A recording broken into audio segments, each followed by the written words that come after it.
8 people were pulled off a Chicago pier by a single wave on a clear June morning under blue sky. The storm that made the wave had already left the lake. This is Lake Michigan, 307 miles of fresh water that Americans treat as a beach. Since 2010, the Great Lakes have drowned more than 1,300 people, and this lake kills more than double any of the others. It isn't the depth. Almost nobody dies in the middle. The dying happens in the last 50 yards, on the concrete piers over the sandbars, within sight of land. That number deserves a second look, because everything about this lake argues against it. There are no sharks, there is no salt, there is no tide worth mentioning. On a clear day, at many points along the shore, you can see land, or convince yourself you can. Families drive to it with towels and coolers and folding chairs, park 100 feet from the waterline, and walk into water that felt like bath water an hour earlier. Nothing about the experience announces risk. And that is precisely the problem, because the danger here was never going to announce itself. It is built into the shape of the basin, and the shape is the first thing you need to see. Look at Lake Michigan from above, and it stops resembling a beach and starts resembling an instrument. It runs north to south, 307 miles along its long axis, up to 118 miles across. By surface area, it is the largest lake on Earth that sits entirely inside a single country, bigger than several European nations, and it is the only one of the 5 Great Lakes that never touches Canada.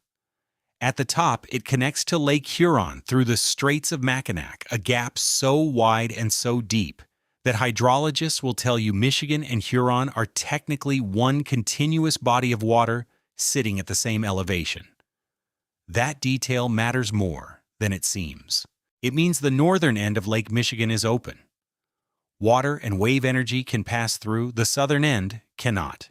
The southern end is closed. It is a rounded basin rimmed by Chicago, by the steel country of northwest Indiana, by the resort towns of southwest Michigan, and it terminates in sand, concrete, and 9.5 million people. Now put wind on that map. When a north or northeast wind sets up along the long axis, which it does routinely behind every strong autumn cold front and plenty of summer ones, that wind has roughly 300 miles of open water to work with. Meteorologists call that distance fetch, and fetch is the raw material of waves. Wind transfers energy to water continuously, mile after mile, and the waves grow the entire way down the lake. On an ocean, that energy would eventually spread out, disperse, radiate into a larger system. Here it cannot. It travels south, and then it arrives at a closed basin, lined with the most crowded shoreline on the entire lake, and it stops there because there is nowhere else for it to go. The lake is a funnel, and the crowds live at the narrow end. The basin itself is a glacial artifact, gouged out of soft rock by the ice sheets and filled with their meltwater. And the glaciers left behind 2 gifts that define everything in this story. The first is volume. Roughly 1,200 cubic miles of water, enough to bury a mid-sized state hundreds of feet deep. A mass so large it manufactures its own weather along its shores, warming autumn nights, feeding lake-effect snow, and holding its summer heat far into the storm season, which will matter enormously later. The second gift is sand. The eastern shore of Lake Michigan carries the largest complex of freshwater dunes on Earth, hills of loose golden sand standing hundreds of feet over the beaches, built grain by grain from glacial debris. By 10,000 years of exactly the waves this story is about. The dunes are why the beaches exist, why the tourism exists, why the towns exist. Keep them in mind because all that loose, mobile, wave-sorted sand is also the raw material of something else, something underwater, which we will get to shortly. So come down from the satellite view, because the funnel only means something at human scale. It is 7 in the morning on a concrete pier on the eastern shore, one of dozens like it, at St. Joseph or Grand Haven or Manistee. The pier runs a few hundred yards straight out from the beach, flat-topped, wide enough to drive a truck down, with a lighthouse at the far end. There are men fishing off the north side. There is a jogger. There is a kid throwing rocks.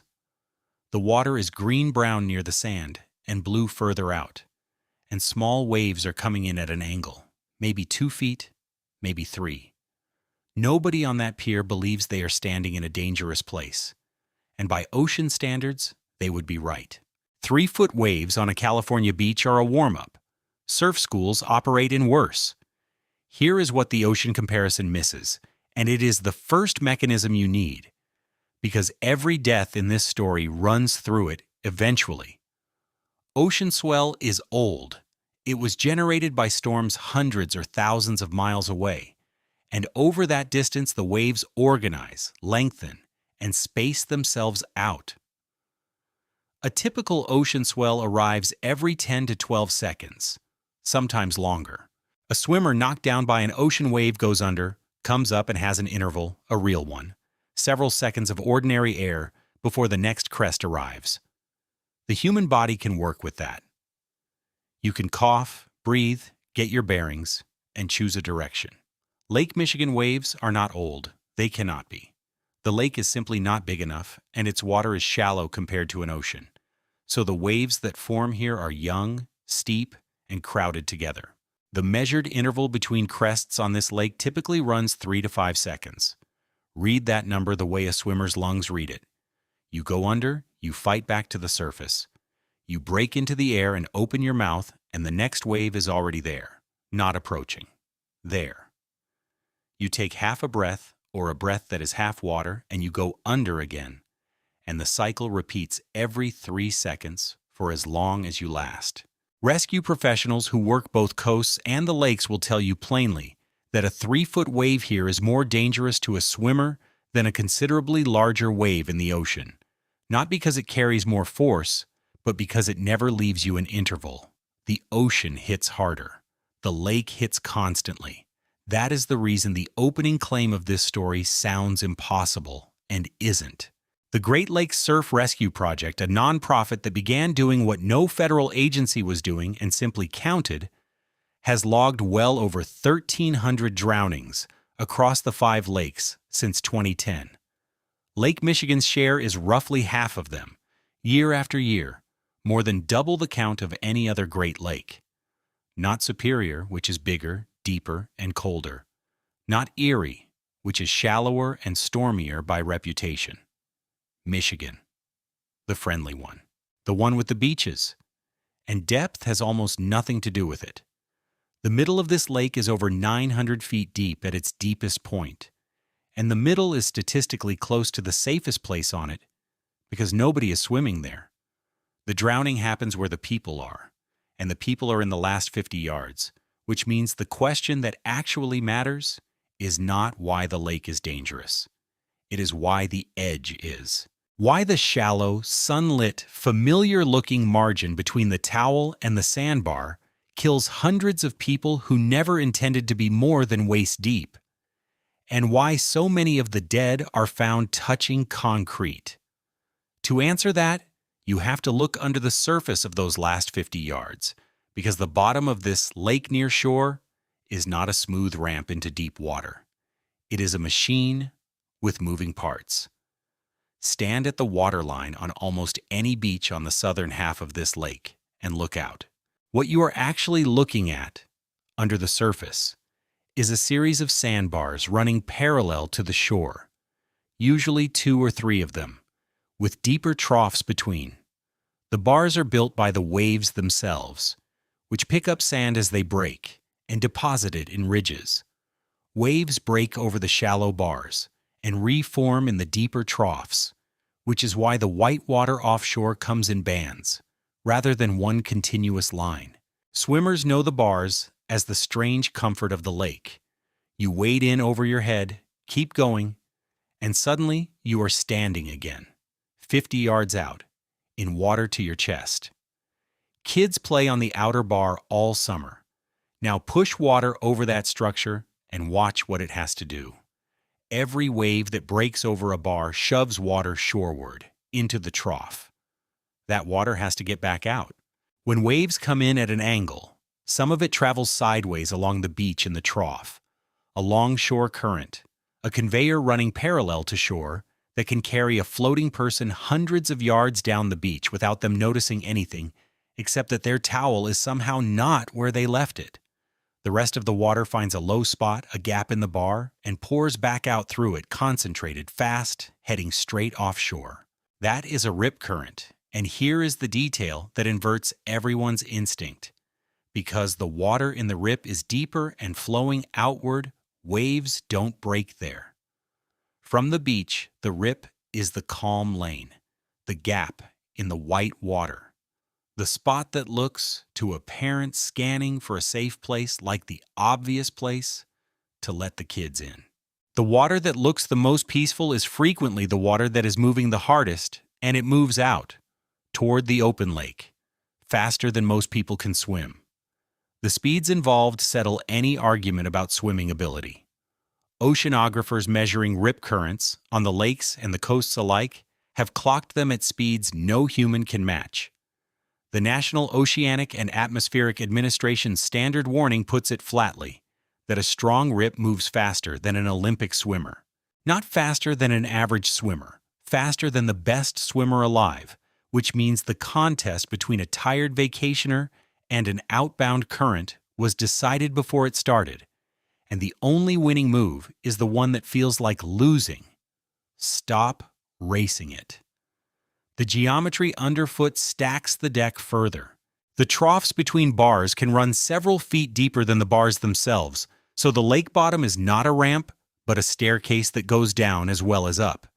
And a waiter who steps off the edge of a bar drops from waist-deep water to over-the-head water in a single stride, in exactly the places where the current runs hardest. A rip current will not pull you under. It pulls you away, and then the lake's short waves do the rest, because the person being carried offshore is now swimming hard against a current they cannot beat, taking a wave in the face every 3 seconds, burning through their strength on a treadmill that ends in deep water. Swim instructors on these shores teach a discipline that sounds like surrender. Flip onto your back, float, follow the current until it weakens, then swim at an angle back toward the breaking waves. Because the white water marks the shallow bar, and the bar is safety. Almost nobody who hasn't been taught does this. The untaught instinct is to face the beach and fight, and the untaught instinct is what the county dive teams recover. That is the natural machinery. Then there is the machinery we built. Lake Michigan's shoreline carries hundreds of piers, jetties, breakwalls, and harbor structures, concrete and steel fingers pushed out through the surf zone so that rivers stay navigable and marinas stay calm. Every one of them interrupts the longshore conveyor. Water flowing along the beach reaches the wall, and the wall gives it exactly one direction to go, out, along the structure, toward deep water. Engineers call these structural currents, and they are the cruelest variation on the theme because of where they put the danger. A rip current forms in open water. A structural current runs directly alongside the thing people are standing on.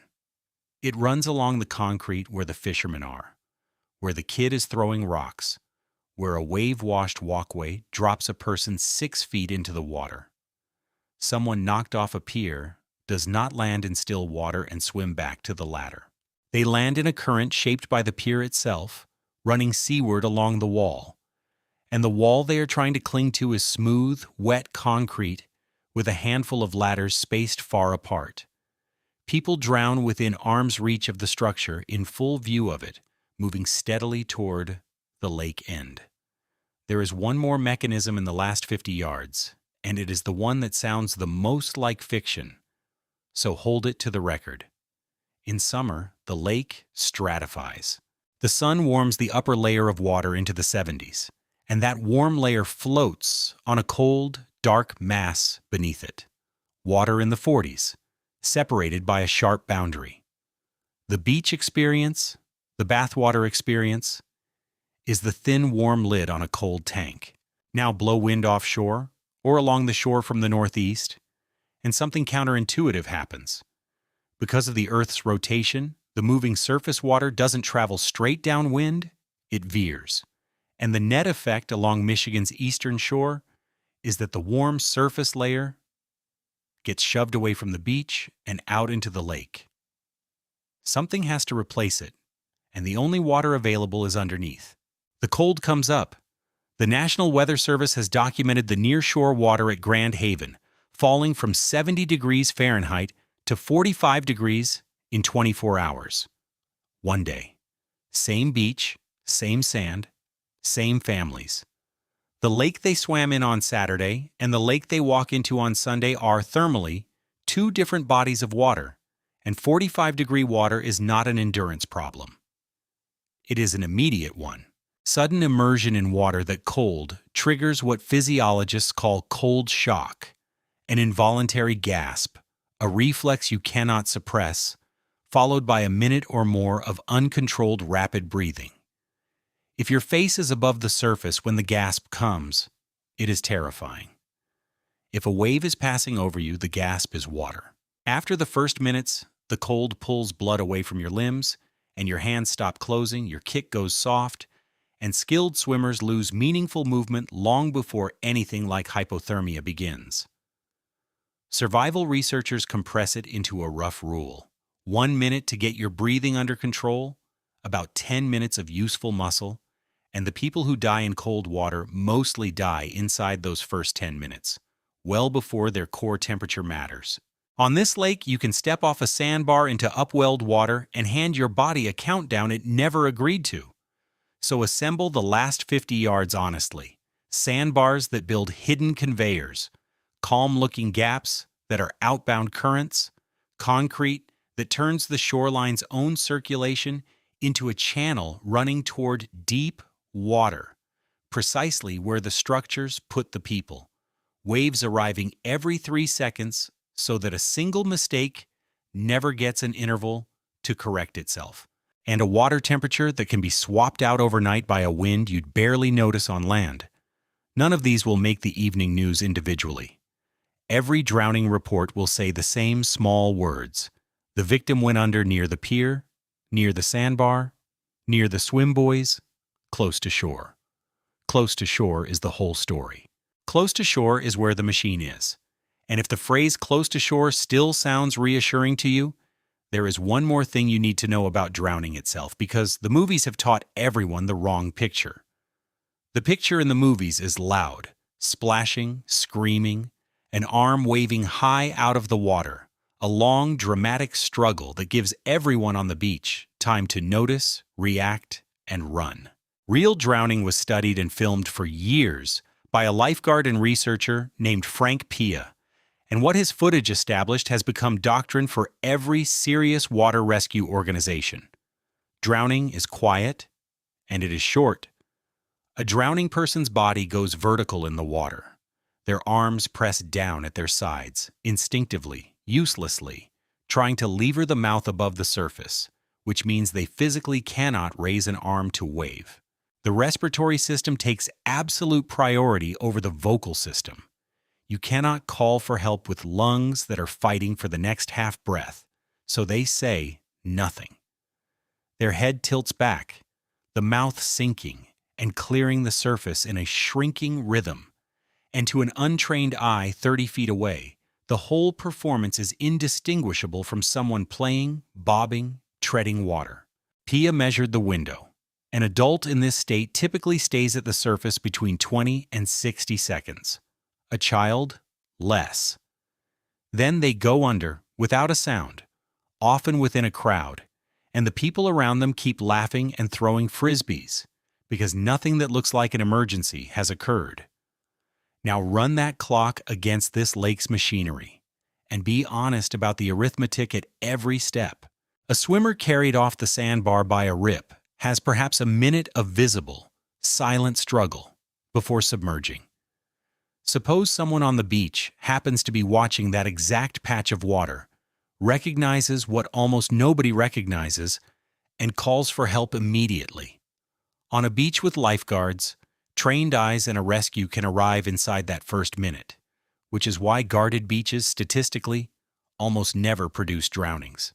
On a beach without them, the call goes to 911, the dispatch goes to a fire department, and the responders arrive in the number of minutes it takes vehicles to cross a town, which is a perfectly good response time for a fire and a meaningless one for a submersion. The medical numbers are unforgiving.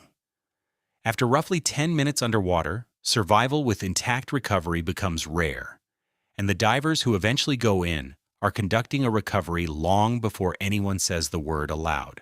Every drowning report that ends with recovered by the dive team is describing a race that was over before the trucks rolled, and the responders themselves will tell you so.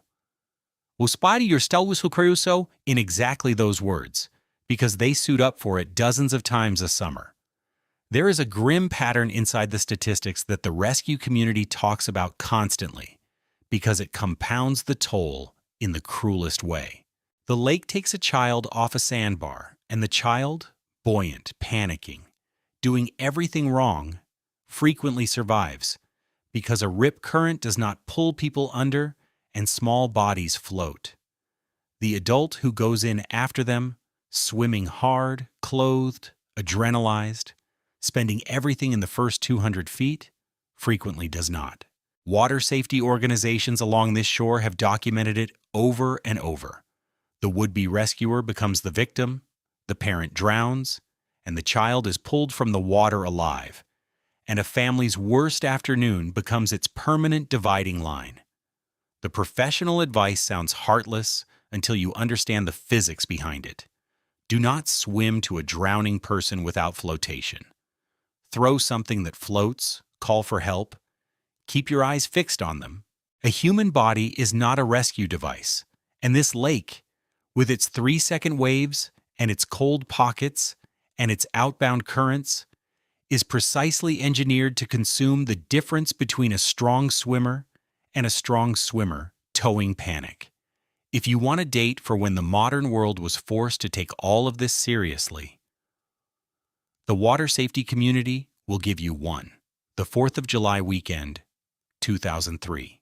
Along a single stretch of Lake Michigan's southeastern shore, the Berrien County beaches around St. Joseph and Warren Dunes, rip currents formed under an onshore blow of exactly the kind this lake produces on any warm holiday. And in the span of that single day, 7 people drowned on crowded beaches in summer, in front of thousands of witnesses. 7 in an afternoon, on a 10-mile piece of shoreline. The event landed on the National Weather Service like an indictment, because rip current forecasting existed then for the ocean coasts, and the Great Lakes, the freshwater lakes, the beaches, had largely been assumed not to need it. The years after 2003 produced the Great Lakes' first systematic rip current awareness campaigns, the beach hazard statements, the flag protocols, the research programs that eventually mapped how this lake's bars and structures build their currents, which is to say, the scientific infrastructure that today tries to protect swimmers on Lake Michigan is younger than the people it is trying to protect. The lake had been running this machinery since the ice sheets built the sandbars. We started studying it seriously within living memory of a single bad afternoon. Hold all of that: the quiet 60 seconds, the 10-minute wall, the rescuer pattern, the 2003 reckoning. Because it is the modern half of a ledger, this story will balance at the end. And now notice the contradiction sitting in the middle of the map. If the killing zone is the edge, the bottom of this lake should be clean, and it is anything but. Michigan's waters hold shipwrecks by the hundreds, well over 1,000 by most estimates, schooners and steamers and steel freighters, and the majority of them died out in open water, miles from any sandbar. For 3 centuries, the people who worked this lake feared the middle, not the beach. They were not wrong, and they were not ignorant. In fact, the oldest knowledge on this lake was very close to perfect.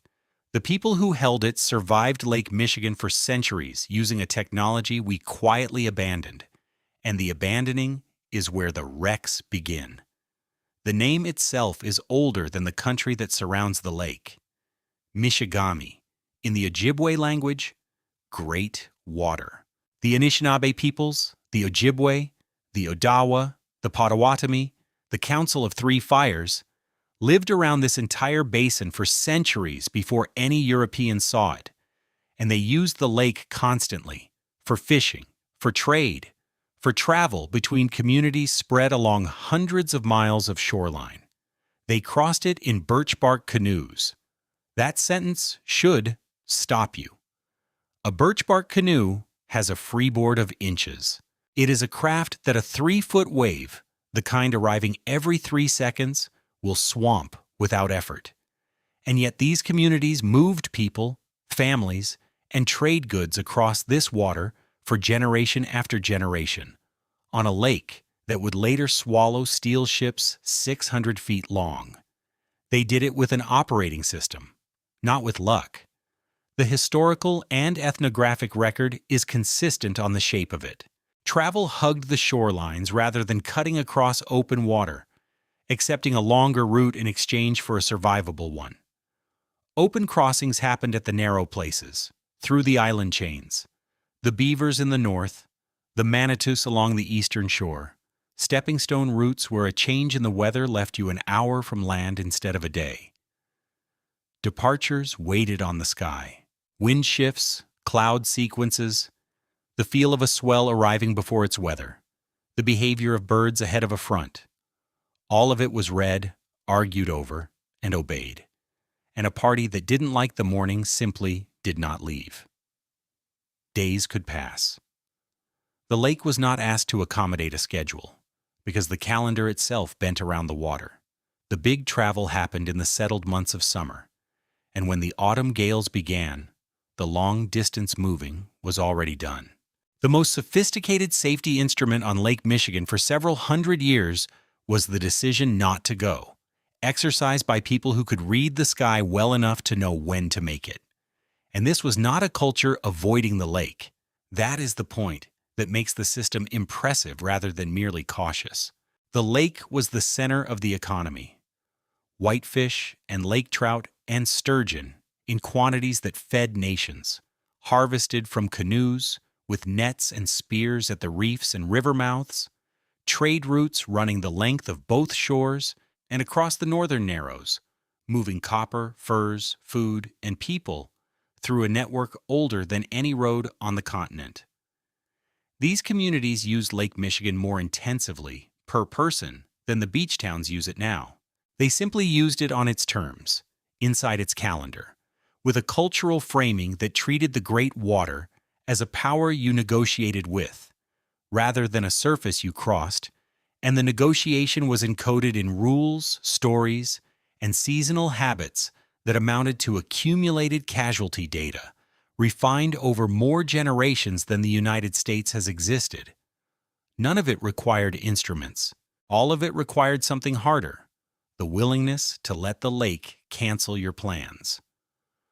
Hold on to that idea, restraint as a technology, because everything that follows in this story is a chapter in the history of removing it. The French came through the straits in the 1600s, and to their credit, the voyagers mostly copied the local method: canoe routes, shoreline discipline, seasonal windows. The system held because the propulsion was still muscle and wind cannot argue with weather. And the very first European attempt to argue anyway is preserved in the record like a warning nailed to the door. In 1689, the explorer La Salle built the Griffin, the first full-rigged sailing ship ever to work the upper Great Lakes, a vessel meant to prove that European maritime technology could turn these waters into an ordinary trade route. She sailed west on her maiden commercial voyage, loaded furs at the bottom of Green Bay on Lake Michigan's northwestern arm, and in mid-September, against the advice La Salle's own chroniclers recorded from the local pilots who did not like the season or the sky, she set out east for Niagara with a small crew and a fortune in cargo. She was never seen again. No wreck has ever been conclusively identified, though searchers have claimed her for 3 centuries. The first sailing ship on these lakes and the first shipload of commercial cargo produced the first total disappearance, on the first try, within weeks of launch. It would be hard to design a cleaner opening statement, and it changed nothing, because the fur trade paid, and the calculation that sent the Griffin out in September is the same calculation this story will watch being made for the next 300 years. The argument between schedule and season became an industry in the 1800s, when the lake filled with commercial sail. By mid-century, Lake Michigan carried one of the densest concentrations of sailing traffic in the world. Contemporary observers counted more sail passing the Straits of Mackinac in a season than entered some of the great ocean ports. Grain out of Chicago, lumber out of Michigan and Wisconsin, immigrants and merchandise coming north and west. The schooner captains developed their own version of the old knowledge, and it centered on one month: November. The month when the first Arctic air crosses water still holding its summer heat, and the temperature difference feeds storms that deepen with a speed ocean sailors rarely see. The insurance underwriters wrote the local knowledge into contracts. Coverage on Great Lakes hulls ended in late November, and a captain sailing past the cutoff sailed naked. Everyone understood the window. The season had edges, and the edges were fatal, but sail had a built-in honesty. A schooner cannot beat straight into a gale. When the weather turned, the choice to run for shelter was made partly by the ship itself. What broke the old system was not the schooner. It was the engine that replaced it. And this is the first great reversal in the lake story. The moment the danger changed shape. Steam, and then steel, and then the steel got longer. A powered hull does not need a fair wind. It does not need to wait. It can hold a course and a timetable straight into weather that would have pinned a sailing fleet in harbor for a week. And a hull that can keep a timetable acquires owners who expect it to. Freight contracts, delivery dates, the last cargoes of the season paying premium rates precisely because the season was closing. The economics rewarded every mile stolen from November. The engine didn't make the lake safer. It made patience optional, and then it made patience expensive. And the wrecks of the next 100 years are, one after another, the invoice. You would expect, given all that the deadliest night in the history of this lake would be a November night. A steel ship, a gale off the open water. It was none of those things. It was a September night in 1860. The ship was a wooden side-wheel steamer full of excursionists coming home from a political rally. And the detail that should reorganize your understanding of this entire lake is where they died. Most of the people lost that night did not die when the ship sank. They survived the sinking. They rode the wreckage for hours toward the beach, close enough to see the crowds gathered to save them. And then, the shoreline itself, the last 50 yards, finished what the open lake had started. The Lady Elgin was one of the finest passenger steamers on the lakes, a 252-foot wooden sidewheeler, well-kept, well-commanded, and on the night of September 7, 1860, she was doing something completely ordinary. Bringing a large excursion party home to Milwaukee from a day in Chicago. Most of the passengers came from Milwaukee's 3rd Ward, the Irish neighborhood, and many belonged to or traveled with the Union Guards, an Irish-American militia company, at the center of a very 1860 dispute. Wisconsin's governor was defying federal authority over fugitive slave cases. The Guards' commander had made clear his men would stand with the federal Union, and the state had responded by taking the company's weapons. The excursion to Chicago, timed to a campaign appearance by Senator Stephen A. Douglas in that feverish election summer, was partly a political outing and partly a fundraiser. Fill a steamer with friends and neighbors, sell tickets, and buy the company's arms back, which is why the manifest problem exists. Tickets were sold on the dock and on board. Families brought children, and nobody kept a reliable count. Estimates of the people aboard that night run from somewhere over 500 to well over 600. It matters because it means the dead could never be fully counted either. The day in Chicago went long. There was music and speeches and dancing, and the Lady Elgin left for Milwaukee around 11:30 at night with the band still playing. Captain Jack Wilson had watched the weather all evening. A storm was coming up. He reportedly considered the crossing manageable for a ship of her size, and by the standards of the day, it was a defensible judgment. She was big, sound, and running a familiar coastline route north. The gale built out of the northeast as she went, rain and a hard, confused sea. But a large steamer takes that weather as discomfort, not danger.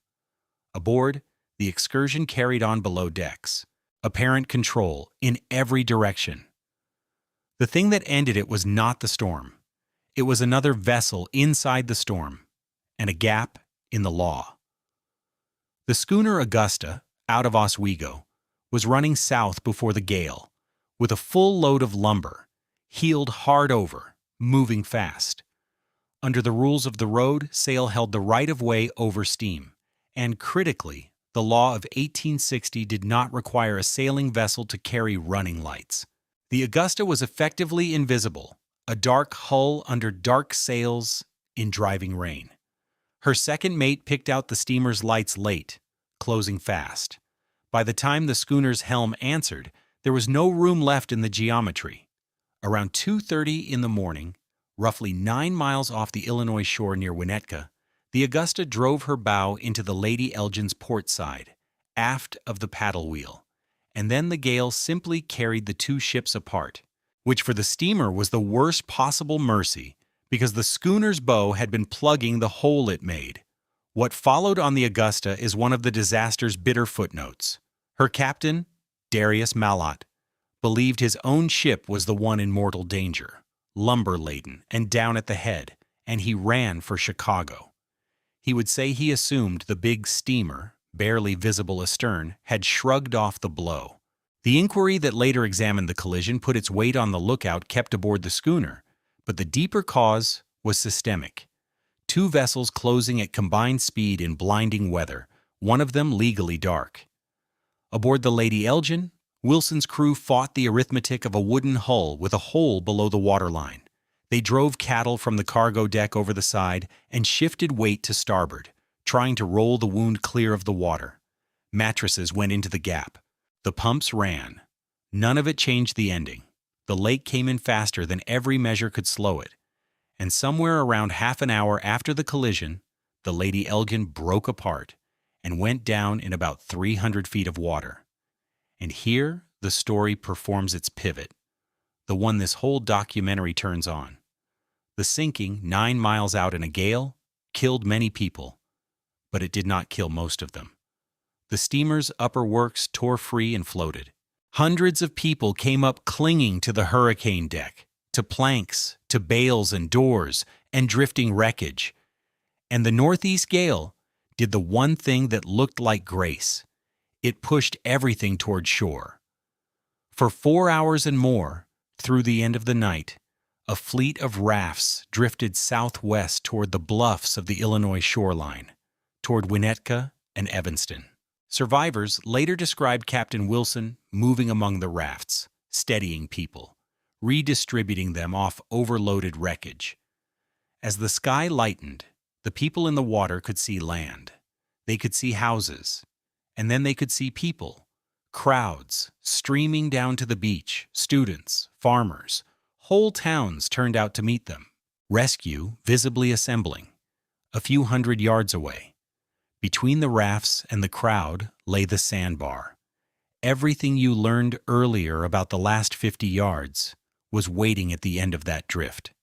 The gale's waves, which in deep water had been survivable swells that lifted and lowered the wreckage, hit the outer bar and did what waves do over a bar.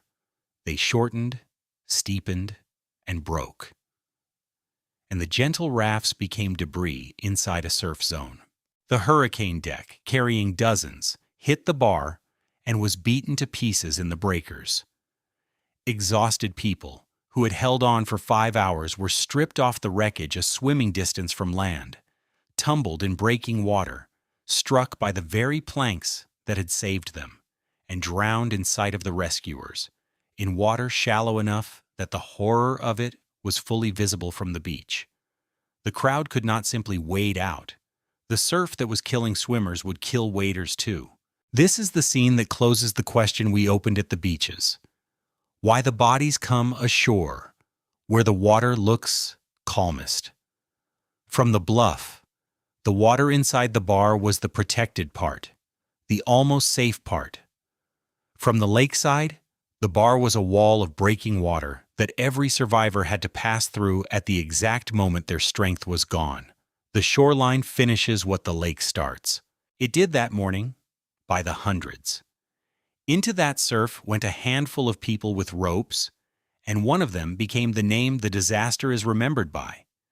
Edward Spencer was a student at the seminary attached to Northwestern University and a strong swimmer. With a line tied around him, he went out through the breakers to drag people in, and then he went again and again, hour after hour, until his body gave out. The count credited to him by tradition is 16 or 17 lives, and it should be said honestly that the figure comes down to us from contemporary accounts and Northwestern's own memory of the event, rather than from any official ledger.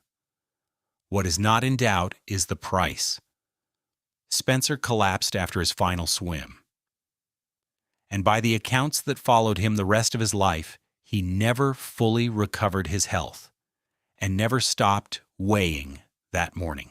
Northwestern would later memorialize him.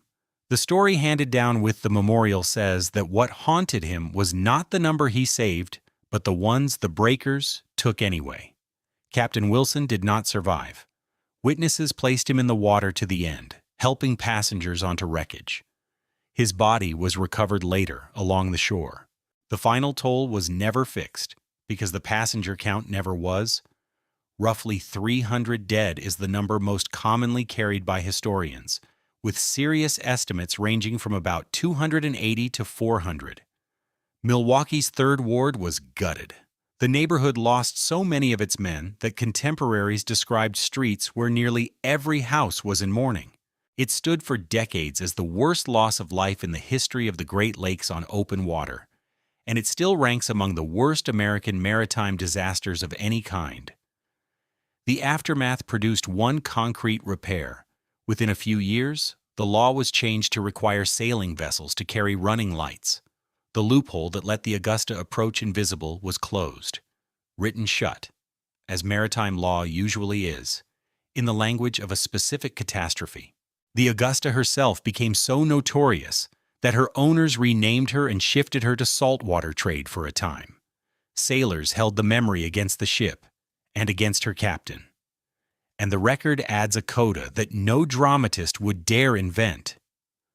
A few years after the collision, Darius Malott went back onto Lake Michigan in command of another vessel, with several of his old Augusta crew aboard, and that ship sailed into the lake and vanished with all hands. The lake kept no explanation. It rarely does.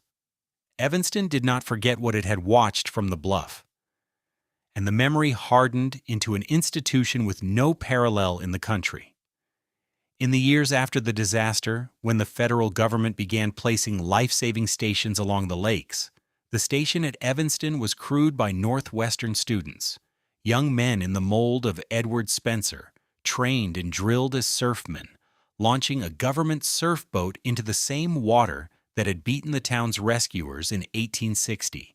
For decades, it was the only life-saving station in America manned by college students, and its crews compiled a rescue record the service itself praised.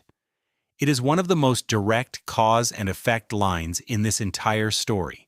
A specific morning of helplessness on a specific beach converted into a standing capability on that exact beach, staffed by the successors of the one man who had found a way to matter. Remember it when this story reaches the modern era, because the question of who stands ready at the water's edge and who pays for them to stand there is about to go unanswered for a century and a half. The lake released its dead slowly, in its fashion. Bodies came ashore for weeks along the Illinois and Wisconsin coasts, some carried miles by the currents, and the identification stretched through the autumn. Milwaukee's newspapers ran the lists as the shore gave them up. The disaster entered the culture the way great losses did in that century. A popular ballad, Lost on the Lady Elgin, was sung in parlors across the region for a generation, keeping the count of orphans in its chorus. And September memorials in the Irish parishes of Milwaukee continued into living memory. The ship herself stayed lost for well over a century. Not until 1989 did a salvage diver named Harry Zeich, after years of systematic searching, locate the scattered remains of the Lady Elgin off the Illinois shore, and the discovery promptly triggered a decade of litigation over who owned her, the state or the finder. A strange, bloodless final chapter for a wreck whose real estate is a debris field and whose real cargo was never recovered, because it was people. The courts eventually sided with the diver. The lake, as usual, had outlasted every institution that tried to have the final word on what happened in it. But sit with what the Lady Elgin actually proved before moving on, because the lesson is the one this lake will keep teaching for the next century and a half. The open water sank the ship, and the ship's people largely beat the open water. They organized, they floated, they endured, they crossed 9 miles of storm-driven lake at night. And then the ordinary shoreline, the same bar the swimmers stand on in July, killed them at the finish line. A country watching that happen drew the obvious conclusion, which was not to use the lake less. It was to build a machine for pulling people out of the surf and to keep loading the lake heavier every year. And for the next 80 years, those two projects raced each other down the shoreline. The machine was the United States Life-Saving Service, and it deserves a moment of respect before this story shows you its limits. In the decades after the Civil War, the federal government strung crude stations along the Great Lakes shores, and Lake Michigan, with its traffic, got them thickly. Small stations at the harbor mouths, each with a keeper and a crew of surfmen. Professional rescuers whose job description was rowing an open boat into exactly the surf that killed the Lady Elgin survivors. They patrolled beaches on foot at night in storm season, watching for distress. They drilled endlessly with the tools of shore-based rescue. The surf boat launched off a beach cart, the Lyle gun that fired a line over a stranded ship, the breeches buoy that hauled sailors ashore one by one along that line, over the breakers instead of through them. The service's unofficial creed, quoted by its own men, was that the regulations required you to go out, and said nothing about coming back. Understand what this institution was. The country had studied the specific way this lake kills, the surf zone finishing the nearly saved, and had built a professional counterforce for it. Along this lake it worked thousands of rescues, and the toll kept climbing anyway, because while the rescuers were perfecting their surf boats, the economy was multiplying the number of people the lake could reach. The numbers of that era are hard to believe now.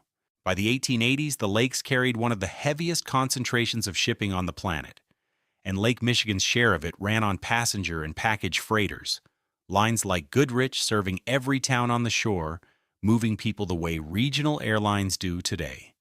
No manifest to speak of, seasonal crowds, wooden hulls, schedule competition. The schedule is the villain to watch here. A steamship line sold reliability.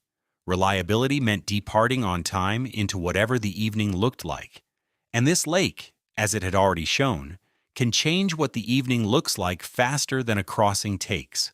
On October 15, 1880, the Goodrich steamer Alpena left Grand Haven for Chicago in weather so gentle it was remembered afterward with a kind of horror. A warm, soft Indian summer evening, passengers boarding in light clothes. Overnight, one of the most violent early cold fronts in lakes, memory arrived.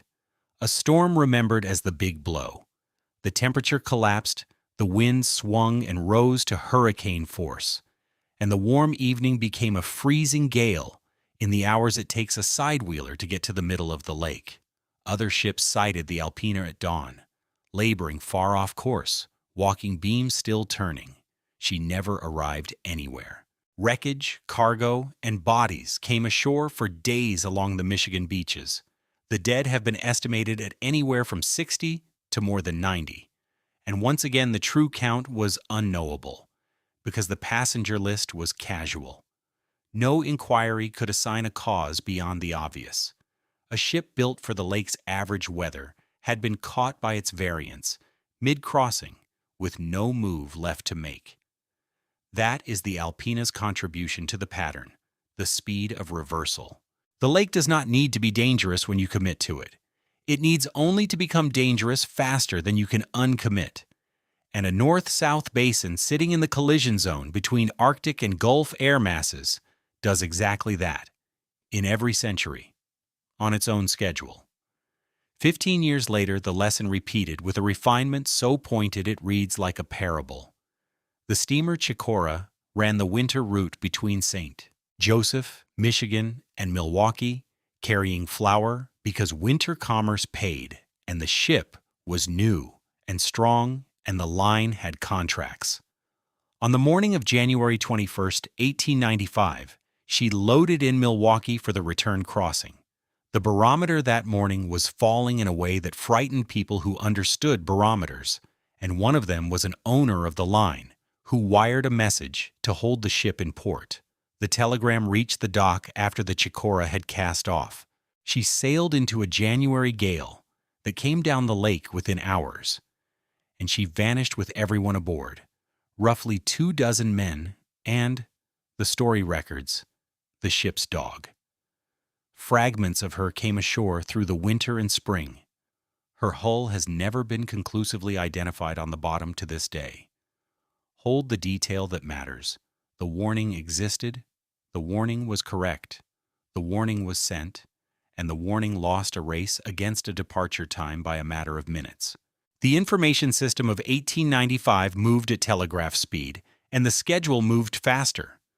55 years later, over this same lake, a forecast about a squall line would sit undelivered for 100 minutes while a DC-4 flew toward the water.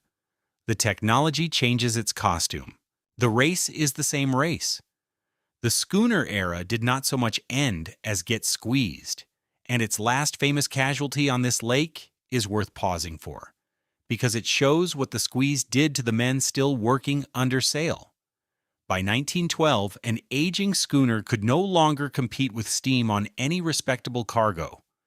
So the survivors took the marginal trades, and one of the most marginal was Christmas trees. Every November, Captain Herman Schooneman loaded the schooner Rouse Simmons with spruce, cut in Michigan's Upper Peninsula, and sailed her down the length of the lake to Chicago, where he sold the trees straight off the deck at the Clark Street dock. The city knew him as Captain Santa. For thousands of Chicago families, Christmas began when his ship came in. Look at the operation with the eyes this story has given you. A 44-year-old wooden hull, held out of retirement by thin margins, a cargo that had to move in the exact weeks the insurance men had spent decades refusing to cover, a deck stacked high with trees that would drink spray and gain weight in any freezing sea. On November 23, 1912, the Rouse Simmons came down the Wisconsin shore into a rising winter gale, and the life-saving crew at Kewanee sighted her flying a distress flag, low in the water, trees iced. The station had no power boat.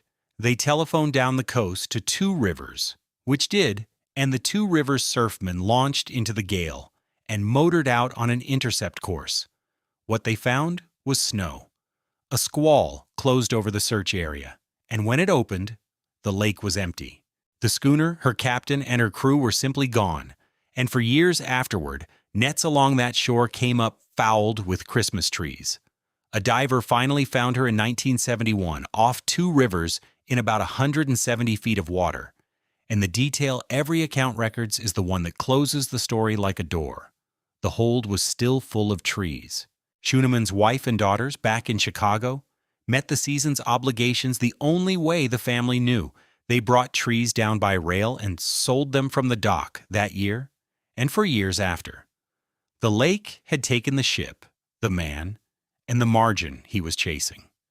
The market that had pushed a wooden schooner into late November did not pause, and nobody involved would have expected it to, and the schedule kept winning territory. The railroads, impatient with unloading freight onto boats, built the boldest schedule machine of all. Car ferries, steel ships with railroad tracks on their decks, loading entire freight trains and crossing Lake Michigan all year, through ice, through November, through everything, because a railroad timetable does not recognize seasons. It was the final repeal of the old Anishinaabe calendar. The last human activity on this lake that had still bowed to winter now ran straight through it. The car ferries were magnificent, and mostly they got away with it. And when the price began to surface, it surfaced with a detail that should have ended forever, the idea that communication equals rescue. On September 9, 1910, the ferry Père Marquette 18, crossing from Ludington toward Milwaukee with rail cars aboard, was discovered in mid-lake to be taking water fast, from a cause that was never determined. She had wireless, the miracle technology of that decade, and her operator sent out what is remembered as one of the first wireless distress calls ever transmitted by a ship on the Great Lakes. It worked perfectly. Her sister ferry heard, turned, ran to the position, and arrived while the Père Marquette 18 was still afloat, standing close alongside, boats ready, the whole promise of the wireless age physically present within sight of the sinking ship. Then the ferry went down, suddenly, bow rearing, in the middle of the rescue's preparations, and took roughly 29 people with her, including her captain and the wireless operator, whose call had brought help to the scene in time to watch. The lesson deserves to be underlined because the century ahead kept having to relearn it. A distress call is not a rescue. It is an invitation to a race, and the lake sets the pace, and sometimes the lake simply declines to leave enough minutes between the call and the sinking for any help on Earth to matter. The price surfaced again on October 22, 1929, when the ferry Milwaukee steamed out of her namesake port into a rising storm, on schedule, loaded with rail cars, and never came back. She took her entire crew, around 50 men. Days later, a waterproof message case washed ashore, and the note inside, written by a crewman as the ship fought the storm, described seas tearing at the vessel, and ended in a plain, terrible calm. The line's captains had a saying about that ship's culture of punctuality, and whether or not the saying was fair, the pattern was, she left on time. The Alpina had shown that the lake outruns commitments. The Chicora showed it outruns warnings. The Milwaukee showed that an institution can know both things and sail anyway, because the timetable had become the boss of the barometer. If you want the single day that ended the old forecasting order on this lake, it is November 11th, 1940, Armistice Day. The morning across the upper Midwest was freakishly warm, shirt-sleeve weather. Duck hunters went out on the marshes in light jackets. Behind that warmth, a low-pressure system of almost unprecedented depth was accelerating northeast, and the official forecasts, produced under a system where much of the region's forecasting authority sat in offices with limited overnight operations, had not caught its violence. By afternoon, the wind on Lake Michigan was blowing hurricane force. The temperature fell tens of degrees in hours. Rain became snow. And the lake, which had been carrying its ordinary mid-November traffic, closed like a trap on the ships caught in the open. Off the Michigan shore near Pentwater and Little Sable Point, the storm killed in bulk. The freighter William B. Davik went down with her entire crew of about 32. The Canadian steamer Anna C. Minch broke in two and sank with all 24. The freighter Novadoc was driven hard aground and began breaking up in the surf, her crew huddled in the deck houses while waves swept the hull. On shore and in the marshes, the same storm was freezing duck hunters to death by the dozens across the region. Roughly 66 sailors died on Lake Michigan alone, in an afternoon and a night. The Novadoc's men, the ones the lake hadn't yet taken, now needed the machine built for exactly this, and the machine met its limit. Conditions in the surf were beyond what the local rescue resources would attempt that night. What happened instead has a place of honor in the lake's history. On the second day, a commercial fishing tug out of Pentwater, the Three Brothers, run by Captain Clyde Cross with a crew of 2, went out into surf the professionals had judged unworkable, worked the tug alongside the broken freighter, and took off 17 survivors. 2 of the Novadoc's crew had already been lost to the waves washing the wreck.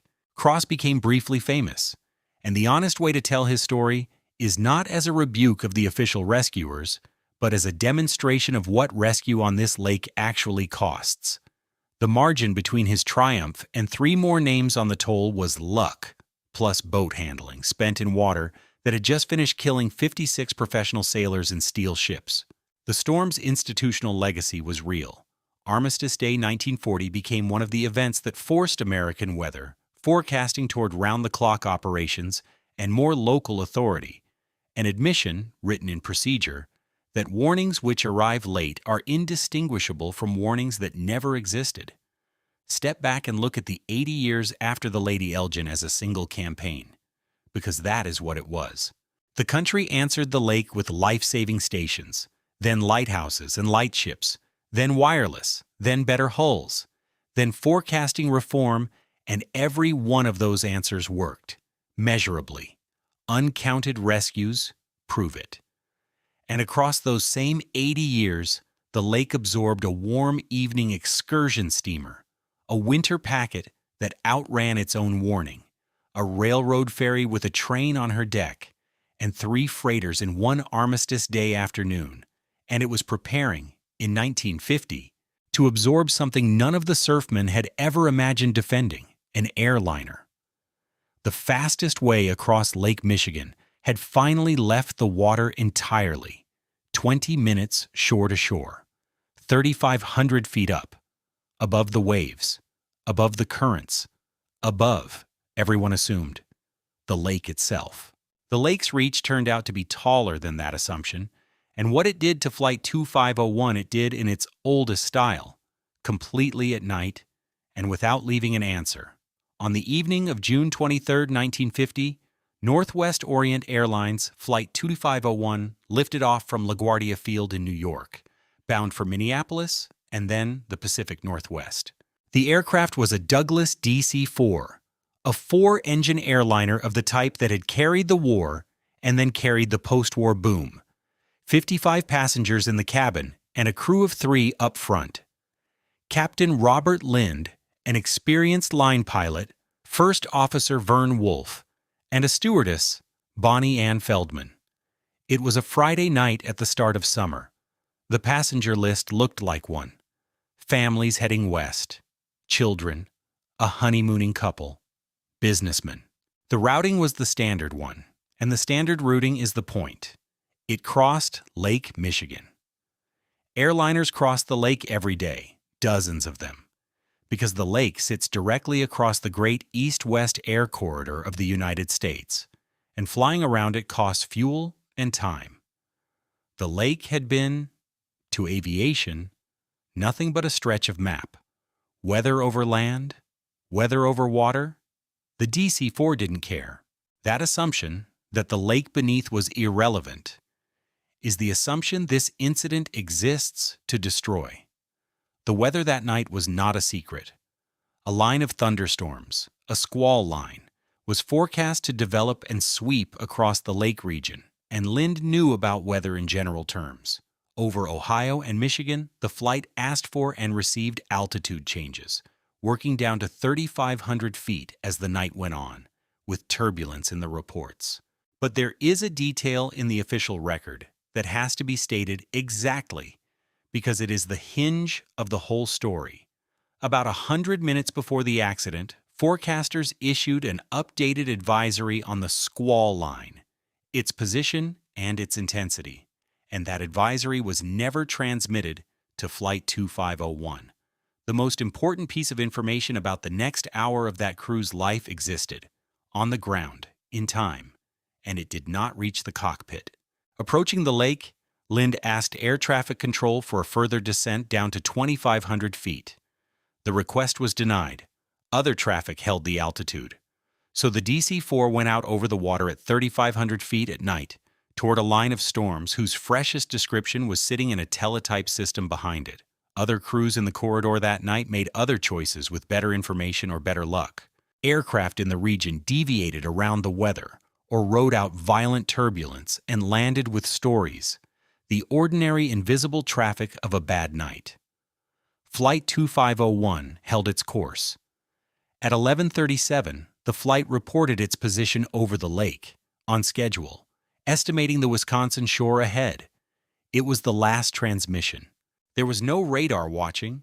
Civil Air Traffic Control in 1950 tracked airliners by radioed position reports and nothing else. So the airplane's disappearance was not an event anyone could see happen. It was an absence that assembled itself slowly, one unanswered call at a time, in the small hours of the morning. Somewhere in the following minutes, over the deep water off the Michigan shore between South Haven and Benton Harbor, Flight 2501 went into the lake with all 58 people aboard. No distress call was ever received. No one on shore reliably saw it happen, though residents along the coast reported the storm that night as violent, full of lightning and noise. The airplane simply left the world's information systems, one position report, and then nothing at all. What followed has to be understood as two searches, half a century apart, and both of them are really measurements of the lake. The first search began within hours, when the flight failed to report at Milwaukee and failed to answer, and the alarm spread outward through the night in the pattern that era's aviation dreaded.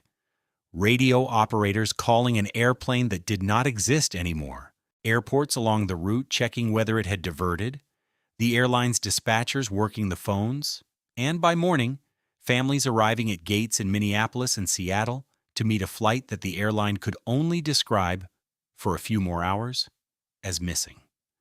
Missing over land means a wreck will be found on a hillside, and the story will at least end.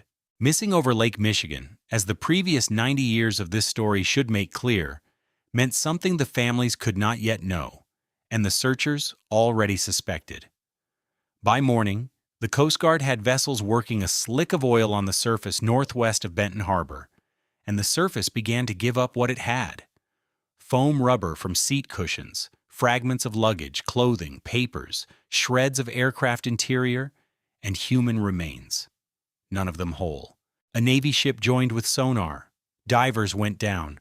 Boats dragged the bottom for weeks. The water there runs well over 150 feet deep, and the bottom is soft glacial mud and clay, cold and black. The sonar of 1950 found nothing it could call an airplane. The dragging brought up more fragments, never structure. Along the beaches of South Haven, debris and worse washed ashore for days, collected by residents and police, walking the sand. There were 58 people on that aircraft, and there would be no recovery. No identifiable dead to send home. No fuselage, no cockpit, no instruments frozen at a final reading. At the time, it was the deadliest disaster in the history of American commercial aviation, and the investigation, the Civil Aeronautics Board process that existed precisely to convert wreckage into cause, was left holding fragments. The board's finding, issued in 1951, is one sentence of institutional honesty. There was insufficient evidence upon which to make a determination of probable cause. The storms were noted. The undelivered forecast was noted, and the board pointedly criticized the gap in weather dissemination. But what actually happened aboard that DC-4 in its last minute, thunderstorm downdraft driving it into the water, structural failure in the turbulence, lightning, disorientation, no one could say, because the lake had kept every piece of evidence that would have said it. A government whose entire method was to learn from wreckage had met a lake that doesn't return wreckage. The second search is the modern one, and it makes the point brutally, because this time, the technology was not the limit. Beginning in 2004, the Michigan Shipwreck Research Association, led by the historian Valerie Van Heest, partnered with the novelist and shipwreck hunter Clive Cussler, whose organization funded professional side-scan sonar survey. The same class of tools that finds lost submarines. Season after season, for the better part of 2 decades, they mowed the lake bottom off South Haven in sonar lanes, eventually covering roughly 700 square miles. Think about what that campaign found, because it found plenty. It found shipwrecks, schooners and steamers lost in the 1800s, some standing upright and startlingly intact, masts still stepped, because cold, fresh water preserves wood like a vault. The searchers kept discovering other people's disasters. Decade after decade, a catalog of the lake's older victims in extraordinary condition. They never found the airplane. In 2020, after failing health and then Cussler's death, and with the probable search grid effectively exhausted, the search was ended. The best explanation, assembled from the debris evidence and the sonar silence, is not that the wreck is hiding. It is that there is no wreck. A DC-4 is aluminum. The lake surface at speed is concrete. The aircraft evidently shattered into pieces small enough that 70 years of technology cannot distinguish them from the mud they settled into, and that soft bottom swallows and buries what falls on it. The same lake that kept century-old wooden schooners intact enough to photograph erased a modern airliner so completely that people spent 20 years with professional equipment failing to prove it exists. While the sonar teams were failing to find the airplane, they succeeded at something the original searchers never managed, and it may matter more. Van Haast's research established what had happened to the human remains recovered in 1950. With nothing identifiable to return to families, the fragments gathered from the water and the beaches had been buried quietly in an unmarked grave in a lakeside cemetery near St. Joseph, and the location had simply fallen out of memory. The families, most of them, had never been told where. In 2008, 58 years after the crash, the researchers and the local community marked the grave, dedicated a memorial, and held a service. Relatives of the passengers, elderly children of the people on that DC-4, stood in a Michigan cemetery at the edge of the lake that had refused, for half a century, to give them anything at all to stand beside. It is worth being precise about what that moment was. It was not closure in the investigative sense. The cause of the crash is as undetermined today as it was in 1951. It was the correction of a smaller cruelty, the administrative kind, the kind that happens when a disaster produces no bodies and no wreckage, and therefore no rituals, and the machinery of grief has nothing to grip. The lake had erased the evidence. It had very nearly erased the morning, too. So close this loop, the one that has hung over the story since the debris field. Where is the plane? The honest answer is the frightening one. It isn't anywhere. And that answer generalizes into the insight this incident adds to the system we're building. Lake Michigan erases evidence. It is deep enough to keep things, cold enough to keep them fresh, or grind them into anonymity as it chooses. Large enough that 700 square miles is a partial search, and it does all this a few minutes flying time from shore, beneath one of the busiest corridors in America. The ocean, for all its size, tells on itself. Currents carry debris to distant beaches, and searchers read the drift. This lake is a closed room. What goes to the bottom stays directly below where it fell, in the dark, in the mud, and the surface the next morning looks like a postcard. Every disaster so far needed its weather on scene. The Lady Elgin died inside her gale, Flight 2501 inside its squall line, which permits a comforting thought, the kind people actually use. Watch the sky, check the forecast, and the lake can't reach you. Stay off the water when the weather is on it. 4 years after Flight 2501, on a summer Saturday morning in Chicago, the lake dismantled that comfort in about 10 minutes, killing 8 people under a clearing sky, with the responsible storm already gone from the lake, and it did it with a kind of wave that at the time science barely had a name for. June 26, 1954 was a Saturday, and by mid-morning the lakefront at Montrose Harbor on Chicago's north side was doing what it did every summer Saturday. The breakwater there, a long, low concrete arm sheltering the harbor, was lined with fishermen after perch, dozens of them, men with buckets and long rods spaced along the structure a few feet above the water. Earlier, before dawn, a squall line had crossed the city, a fast-moving band of thunderstorms with a hard pressure jump behind it, and then it had moved on, out over the lake, headed southeast toward the Michigan and Indiana shore. By the time the fishermen settled in, Chicago's weather was improving. The storm was somebody else's problem now on the far side of 80 miles of water. Every instinct a reasonable person has about weather said the danger had passed because the danger had, visibly, left. What nobody on that breakwater could know was that the storm had made a down payment on its way across. Here is the mechanism. And it is worth slowing down for, because it is the strangest one in this story, and Lake Michigan happens to be one of the best places on Earth to study it. A fast-moving squall line is not just wind and rain. It is a moving ridge of atmospheric pressure, a step change that presses down on the water surface as it passes, and its outflow winds shove the surface along with it.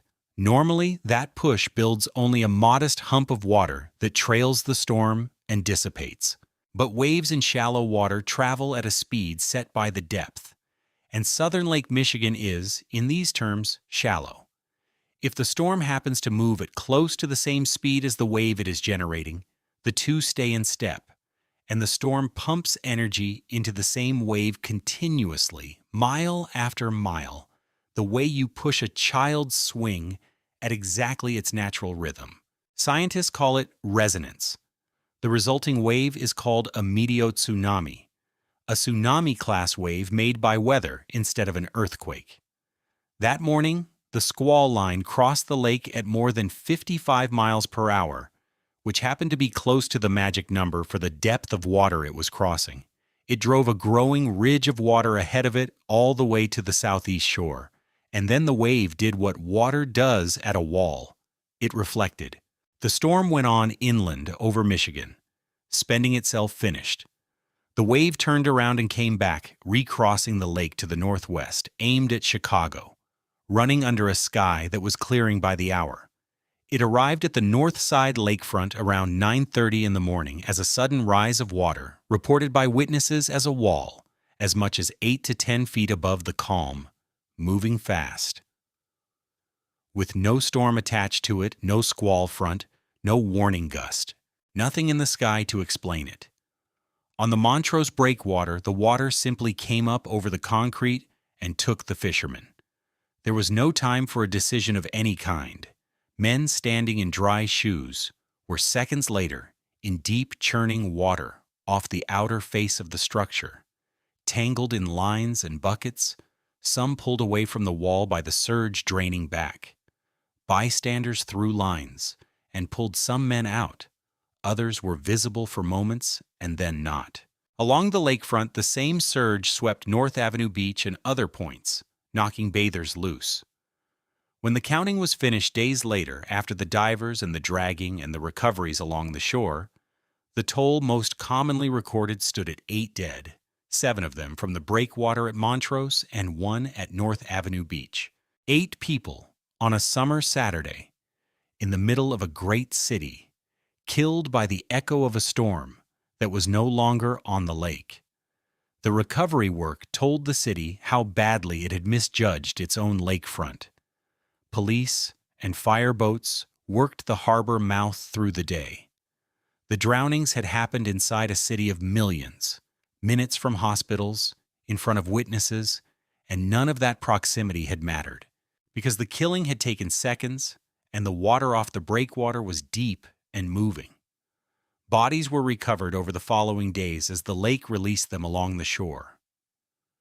Chicago did respond, in the institutional sense, and the response is worth crediting. The city and the Weather Bureau established a warning arrangement for sudden lake surges, one of the first attempts anywhere to treat this class of wave as a forecastable hazard rather than an act of God. It was a real step, and an honest observer has to note its limit in the same breath. a warning system for a wave that crosses the lake in 2 hours, spawned by a storm that has already left, reflecting offshores at angles no one can compute in advance. Deadliest is a system that will sometimes have nothing to say until the water is already climbing the breakwater.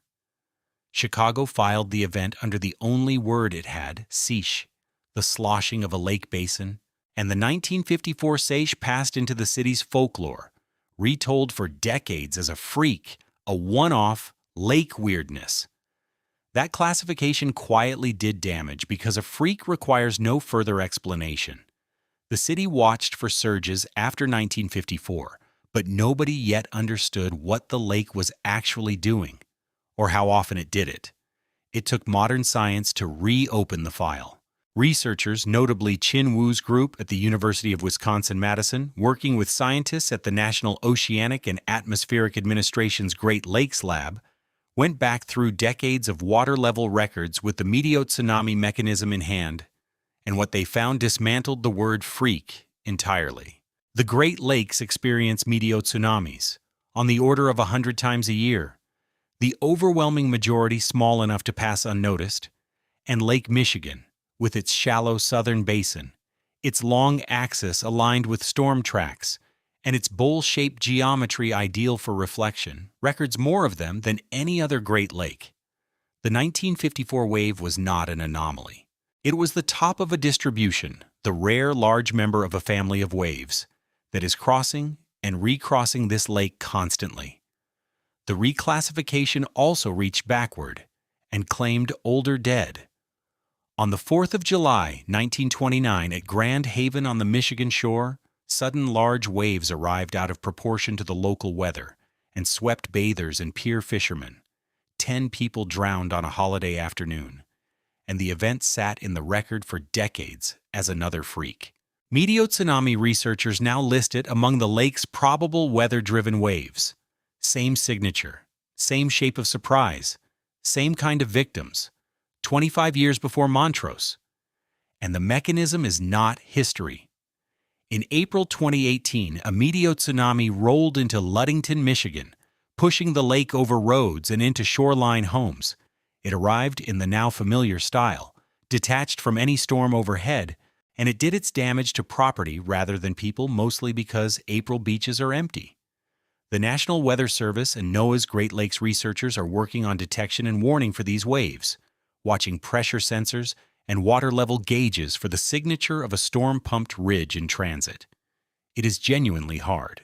The wave crosses the lake in about 2 hours, its reflections are chaotic, and the shorelines it strikes are, by the nature of the mechanism, enjoying fine weather when it gets there. Now put this incident where it belongs in the system because it adds a piece nothing before it had.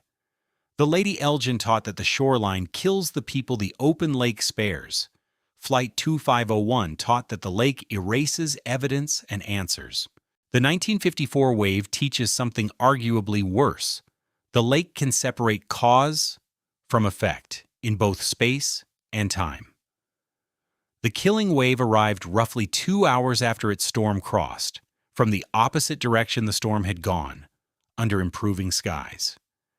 Every human warning instinct runs through the sky, and the sky was telling the truth. The weather was fine. Radar that morning, had anyone consulted it, would have shown the storms far away over Michigan, which was also true. A warning system built on weather cannot warn you about a wave that has outlived its weather.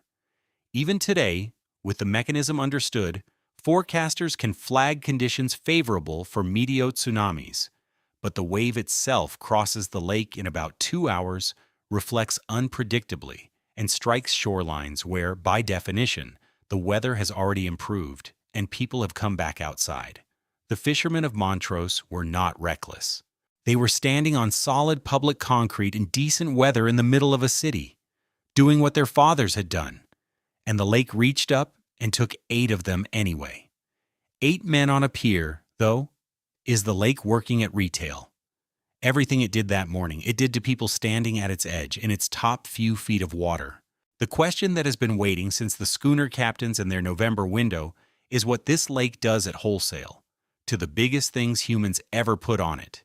Steel hulls 2 football fields long, built by the same industry that built ocean freighters, crewed by professionals in the era of radio, radar, and weather forecasting. 4 years after Montrose, in November of 1958, the lake answered that question in the dark of its northern basin. And the answer was so violent that the official record refused to believe the 2 men who survived it for 39 years. To understand what happened on November 18, 1958, you first have to understand a town. Rogers City sits on the Lake Huron shore of Michigan's northern tip. A community of a few thousand people built around one enormous fact. The calcite quarry, at that time the largest limestone quarry on Earth, feeding the blast furnaces of the American steel industry. The limestone moved by water in the ships of the Bradley Transportation Line, a fleet owned through subsidiaries by U.S. Steel and crewed, overwhelmingly, from Rogers City itself. Fathers and sons and brothers and neighbors sailed the same boats. When the fleet was out, the town was out. And the pride of that fleet for 3 decades was the ship named for the company's president, the Carl D. Bradley, launched in 1927, 639 feet of steel, a self-unloading limestone carrier that was, when she entered service, the longest ship on the Great Lakes. They called her the Queen of the Lakes. By November 1958, she was 31 years old, and she was tired in a way the crew could hear. That is not a figure of speech. Great Lakes freighters are long, comparatively slender boxes, and in a seaway they flex. The bow and stern rise and sag as waves pass under the hull, a working of the structure that riveted ships express as noise. Crewmen on the Bradley that season later spoke of rivets popping, sharp reports from the hull as the ship worked, and of the vessel taking water enough to need regular pumping. And the man responsible for her knew. Captain Roland Bryan's private letters from that final season survive. And they are quoted in every serious account of the disaster because they read like testimony given in advance. He wrote to friends that the ship was getting pretty ripe for too much weather, that the hull was not good, that he had to nurse her along. Sit with what those letters mean. They are not the words of a reckless man. They are the words of a careful one. Operating a tired ship inside a system where a captain's private doubts and a company's published schedule occupy different universes, and where the repair was already approved, already funded, already on the calendar, one voyage away. Nearly every disaster in this story has that shape somewhere in it. The Bradley's version is just the best documented, because her captain wrote it down. And the repair in question was no patch job. A full cargo hold replacement, a rebuild, costing hundreds of thousands of dollars, waiting at winter layup. The season was almost over. The ship had one more run to make, and the economics of a company fleet in November are the same economics that have been stealing miles from that month since the schooner days. On the afternoon of November 17th, the Bradley finished unloading limestone at Gary, Indiana, at the bottom of the lake, and headed back north, running light. Her ballast tanks full but her hold empty, bound up the length of Lake Michigan. At the end of this trip lay winter layup, the shipyard, and the promised new hold, with word of a final load, to squeeze in as the season closed. The weather map was ugly and getting uglier. A deep low was crossing the region, and by the morning of the 18th, the lake was under a gale from the southwest that built through the day to 60 and 65 miles per hour, with seas growing past 20 feet. Captain Roland Bryan, 52 years old, a lifelong lakes sailor, did what experienced masters did. He took the sheltered water, running north along the Wisconsin side in the lee of the land, delaying the exposed part of the crossing as long as geography allowed. But the route home bends. To reach the top of the lake, the Bradley eventually had to turn northeast across the open northern basin, toward the passage at Lansing Shoal, and that turn put the full fetch of the gale behind her, following seas, 20 feet and better, running up under her stern quarter, lifting and dropping 639 feet of flexing, 31-year-old riveted steel, again and again, hour after hour. A loaded ship rides low and stiff. An empty one rides high and works. At about 5:30 in the evening, 12 miles southwest of Gull Island, with the early dark already down and the gale at full weight, the men in the pilot house heard a thud from aft, a sound and a shudder, unlike anything the ship had said before. First Mate Elmer Fleming looked back down the spar deck and saw the thing no lake sailor should ever see, the stern of his own ship sagging, the long deck bending down toward the water amidships. The Bradley was breaking in half, in open water, in 20-foot seas, at night. What Fleming did in the next 90 seconds is the reason anyone knows the rest. He grabbed the radio telephone and put out the mayday on the distress frequency, voice level enough to be understood, and the transmission was recorded in the memories of everyone who heard it. Mayday. This is the Carl D. Bradley, our position approximately 12 miles southwest of Gull Island. The ship is breaking up in heavy seas. We're breaking up. He got the position out. Then the power failed as the ship's spine let go, and the radio went dead with everything else.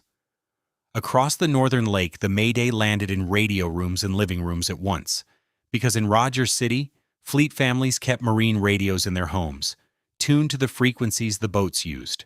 Wives and children heard the name of the ship their men were on, and the words breaking up, in real time, from the lake. Aboard, there was no time for anything resembling an evacuation. The Bradley carried lifeboats aft, but the stern section was already separating, alive with breaking steel. The bow section, where most of the deck crew had gathered, carried a single life raft, an 8-man steel float designed to tear free as the ship went down. Perhaps 15 minutes after the first thud, the ship broke fully in two.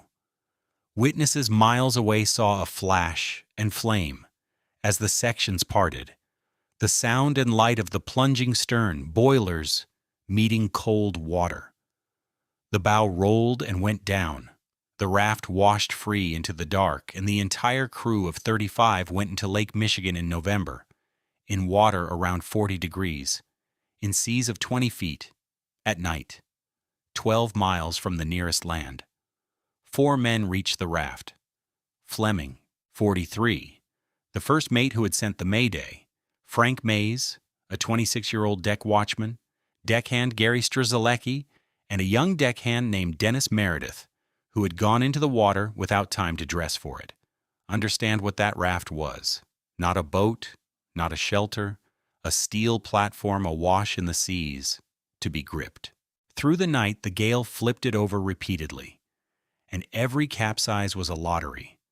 4 men in the water in the dark, clawing back aboard, and then 3.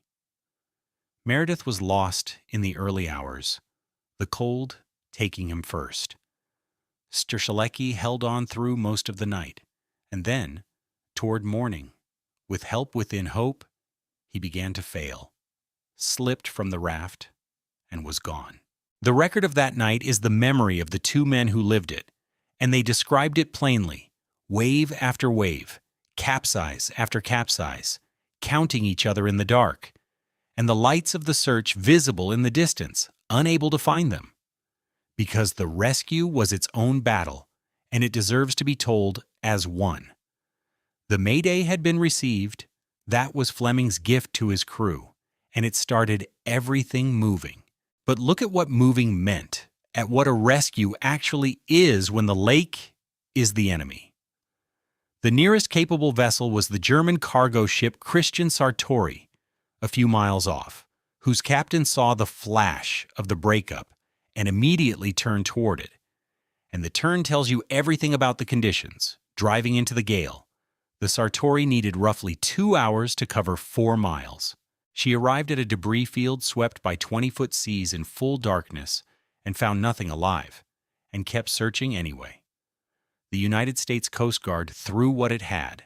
The cutter Sundew, a 180-foot buoy tender, put out from Charlevoix into the open gale, seas breaking over her decks. Her commanding officer, Lieutenant Commander Harold Muth, later describing visibility from the bridge in fractions of 100 feet of blowing spray. A 36-foot motor lifeboat from a shore station tried to make the search area and was beaten back by the seas, its crew lucky to return. Aircraft were useless until first light. All night, the Sundew and the Sartori worked the black water with searchlights, looking for a steel platform inches above the surface, holding 2 freezing men. In seas that hid anything lower than a house, the raft saw the ships. The ships could not see the raft. That is the arithmetic of rescue on this lake. The Mayday crosses the water at the speed of light, and help crosses it at 8 knots into a gale. And a human body in 40-degree water has about the same endurance it had in 1860. Fleming and Mays endured what should not have been endurable, more than 14 hours on the raft. At 8:25 the next morning, in gray daylight, the Sundew's lookout spotted the raft northeast of Gull Island, driven miles from the sinking by the gale, and Muth brought the cutter alongside, in seas still running high. The 2 survivors came aboard frostbitten, hypothermic, and alive. The Sundew and other vessels then spent the day at the other work, and the count hardened. Of 35 men aboard the Carl D. Bradley, 33 were dead. 18 bodies were recovered, many in life jackets, which is its own quiet testimony. The men had done everything right, and the water had simply been too cold and the night too long. 23 of the dead came from Rogers City. The town of a few thousand buried or mourned them together. More than 50 children lost their fathers in one evening. The churches ran services back to back, and the fleet the town depended on carried the grief straight into the next season. Because the quarry did not stop, and the steel industry did not stop, and the boats went out again in the spring. Then came the official record, and with it the reversal that gives this incident its lasting sting. The Coast Guard convened a Marine Board of Investigation, and the 2 survivors testified to what they had seen from the raft. The ship broken clean in 2, bow and stern separating on the surface before each went down. The board's own analysis pointed toward structural failure, the hull giving way under the stresses of the seaway, and noted the ship's known condition and scheduled repairs. But the owners pushed back hard against the survivors' account. U.S. Steel's interest was plain, liability shadowed every word, and the company commissioned an underwater survey of the wreck site in 1959, which reported, through the murk and the limits of the technology, that the hull appeared to be lying in one piece. One piece meant perhaps she had foundered, overwhelmed by an extraordinary sea, an act of the lake rather than a failure of the steel. 2 pieces meant the crew's ears had been right all season, the popping rivets, the working hull, the repair scheduled 1 winter too late. The official uncertainty was allowed to stand, and the families of a company town, dependent on the company's paychecks and facing the company's lawyers, largely settled their claims and carried on, with the record of what killed their men left officially ambiguous. Frank Mays and Elmer Fleming knew what they had seen. For 39 years, the file said otherwise. The lake kept the truth at 360 feet, and in 1997, an expedition went down and got it. A remotely operated vehicle, and later observers in a submersible, put lights and cameras on the Carl D. Bradley. And the images ended the argument. The ship lies on the bottom in 2 sections, bow and stern, separated by roughly 90 feet of open lake bed. She broke on the surface, exactly as 2 frozen men on a raft had said she did. Frank Mays lived to descend to the wreck himself and see the break with his own eyes. The vindication arriving decades after the town had buried its dead under an official question mark. The insight this incident adds to the system is not about steel, though the steel matters. It is about testimony and time. On this lake, Sawansemi Saf Aniskuwaneswaik, the survivor's account outlived the official one, and the physical truth waited patiently in the cold dark until instruments improved enough to fetch it. The Bradleys dead got their cause of death corrected 39 years late. What the two survivors did with the rest of their lives belongs in the record, because the lake had made them, against their will, the custodians of 33 men's story. Elmer Fleming, the mate whose 90 seconds at the radio had summoned every rescuer and told every family, went back to Rogers City and back, in time, to the lakes. He carried the loss of his crew for the rest of his life in a town where every street held someone who shared it. Frank Mays, the 26-year-old who had climbed onto the raft in his life jacket and refused to die through 14 hours of November water, became the disaster's living memory. He told the story for 6 decades, to school children, to historians, to sailors, in a memoir and in countless rooms, always the same way, without decoration. The thud, the sag of the deck, the mayday, the flips of the raft in the dark, the men who slipped away one at a time. When the cameras finally reached the wreck and proved the break, it was Mays who went down to see her. And people who were there describe him looking at the torn steel for a long time. He had spent half his life being politely disbelieved by a piece of paper. The lake, which had taken everything else, had at least kept the proof. And Rogers City was not finished paying. 7 years after the Bradley, in May of 1965, another ship of the same fleet, the limestone carrier Cedarville, collided with a Norwegian freighter in dense fog in the Straits of Mackinac, just around the top of this lake, and went down with 10 of her crew, most of them, again, Rogers City men. A town of a few thousand people buried or mourned crews from 2 ships in 7 years, brothers of the Bradleys dead among them, and the 2 disasters fused into a single civic wound that the town carries formally to this day, in its maritime museum, its memorials, and the roll of names read aloud at commemorations. If you want to know what a lake can do to a community without ever touching it, drive through Rogers City. The water that did this is 40 miles away, and the industry did learn in the way industries learn. Weather routing sharpened. Load line regulations and inspection regimes tightened through the era. Hulls went to welded construction. Forecasting gained satellites and radar. And the lake's fleet consolidated into fewer, larger, vastly better instrumented ships. November kept its reputation, and the lakes as a whole would be reminded of it. But on Lake Michigan, the age of the great sinkings wound down. Ships stopped dying on this lake at anything like the old rate, which brings the story to its most uncomfortable turn, the one that carries it out of history and into the present tense. The ships stopped sinking. The technology arrived. The forecasts became excellent. The rescue services became professional and helicopter-equipped, and the lake's death toll went up.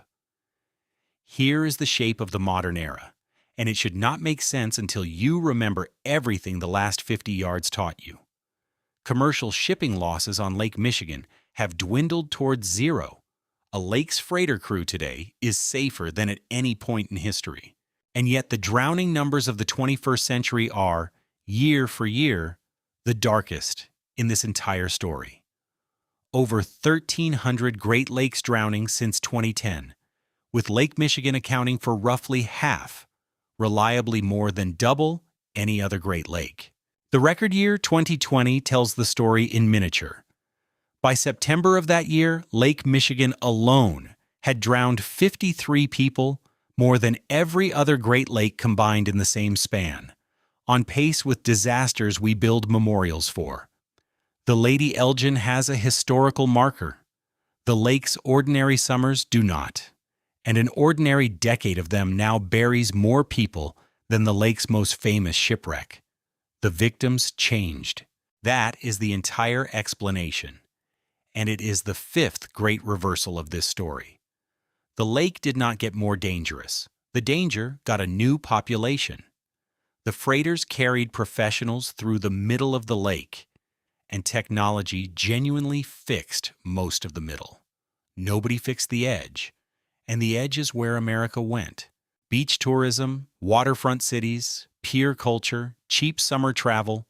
The crowd on this lake today stands exactly where the physics concentrates, at the southern end of the funnel and along the sandbar shores, in numbers no century before ours could have put there.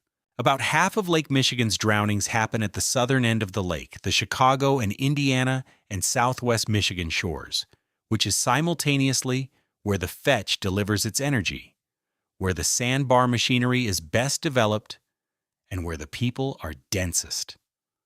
The funnel finally got its crowd. For years, nobody was even counting.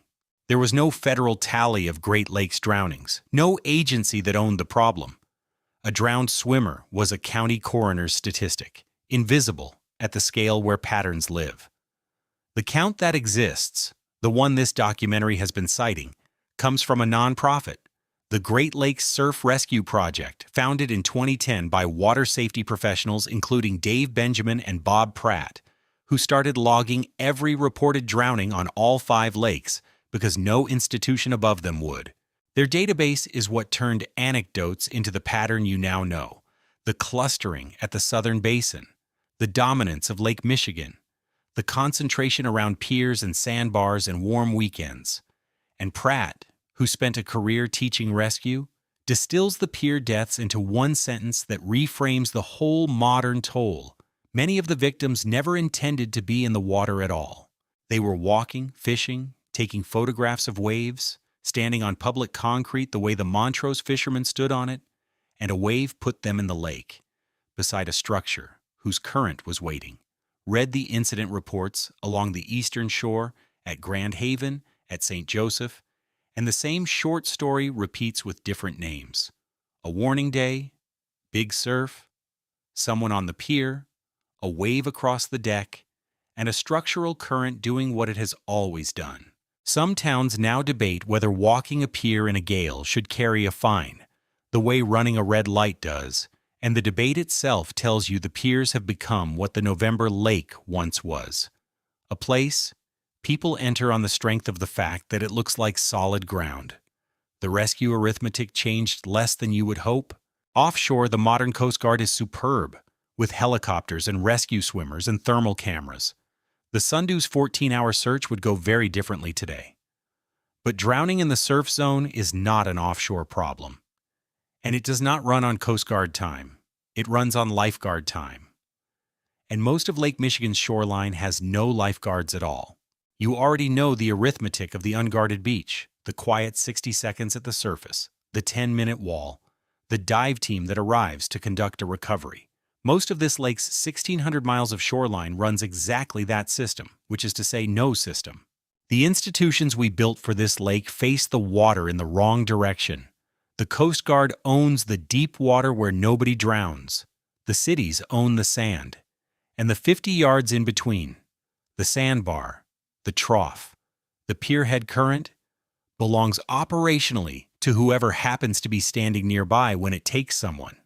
The safety system that does exist is information, and information keeps colliding with the same wall. The National Weather Service now issues beach hazard statements and swim risk forecasts for the lake.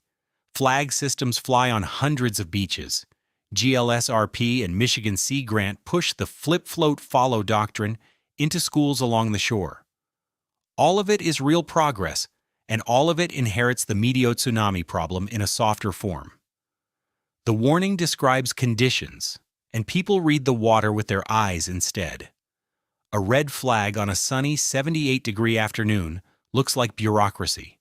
The gap in the waves where a rip runs looks like the safe spot.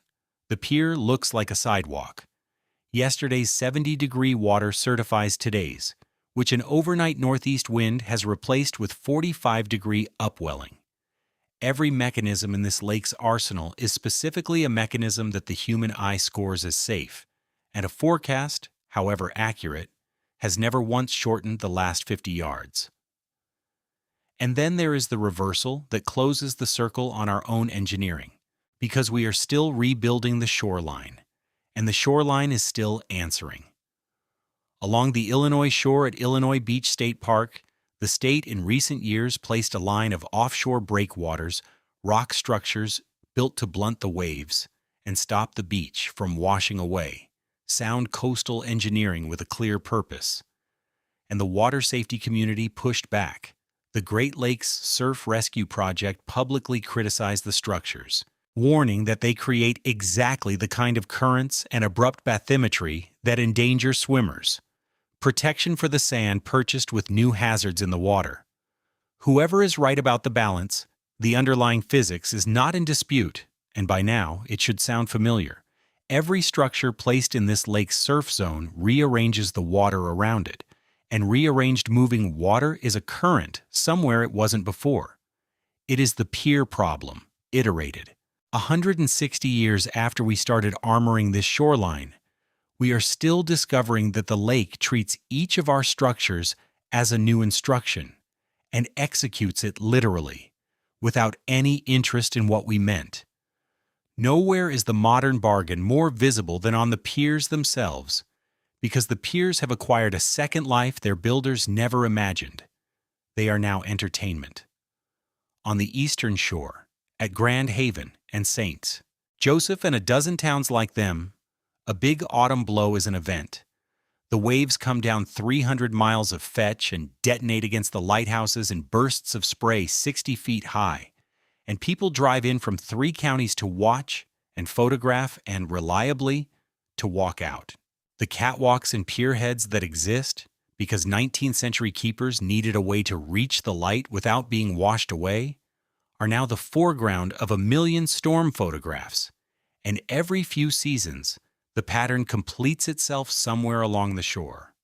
A walker misjudges the interval between overtopping waves, and the lake takes them off the concrete into the structural current, sometimes with witnesses filming, because everyone present was there, specifically, to be near exactly this power.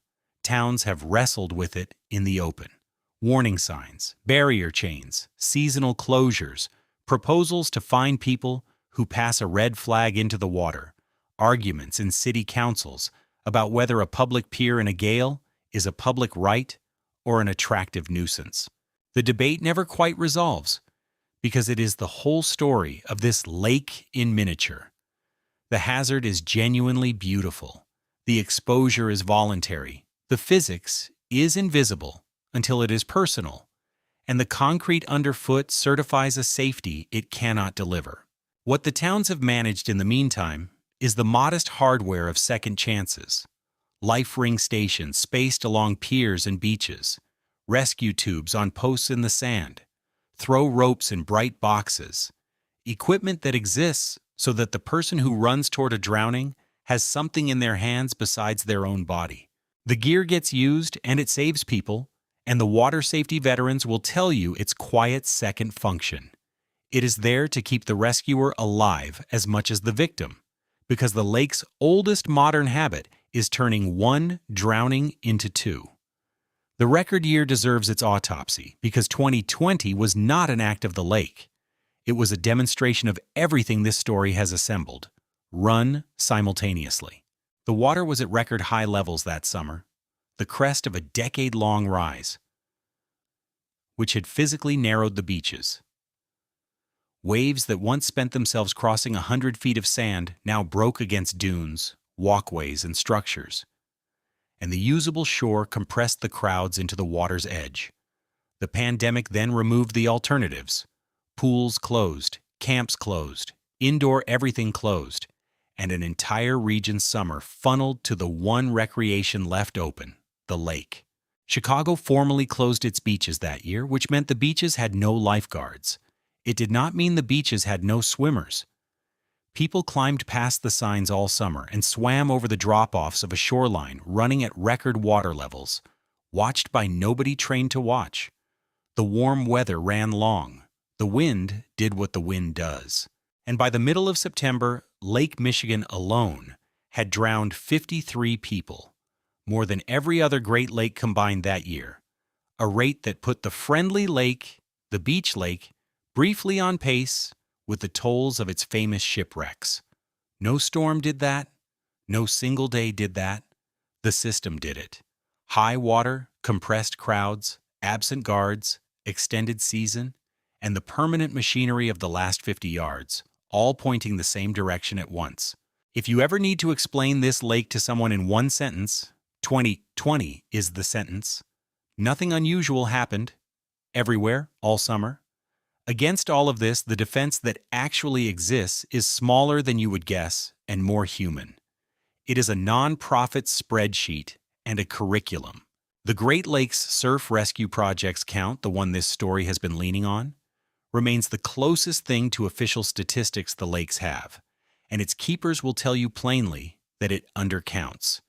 It is built from news reports and agency releases, and a drowning that never makes the news never makes the database.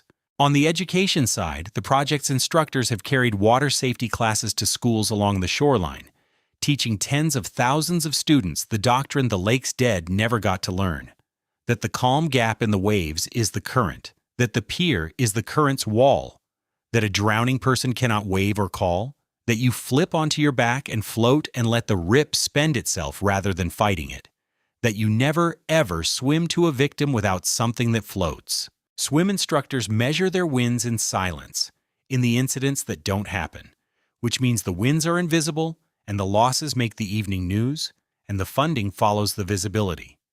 The people doing this work say a version of the same thing every summer. The Great Lakes states spend enormous sums responding to drownings and very little preventing them. And prevention is the only phase of a drowning where the arithmetic favors the human. Look at who the lake actually takes, because the pattern is stable enough to be a profile. The victims skew heavily male and young, teenagers and young adults, the demographic that swims farthest out, jumps off the pier on a dare, trusts its own strength, and has the least experience of how fast strength spends in moving water. They drown disproportionately in the afternoon and early evening of hot days, disproportionately on weekends and holidays, disproportionately within sight of other people, and disproportionately in conditions that were flagged. Very few of them are doing anything that reads, in the moment, as reckless. They are doing what everyone around them is doing, standing on the second bar, riding the waves. And the difference between them and the crowd that went home is often nothing more than position. A few yards left or right, inside the rip lane or outside it. And the international comparison lands like a verdict. The United States Life-Saving Association has calculated the chance of drowning at a beach with trained guards at millions to 1 per visit.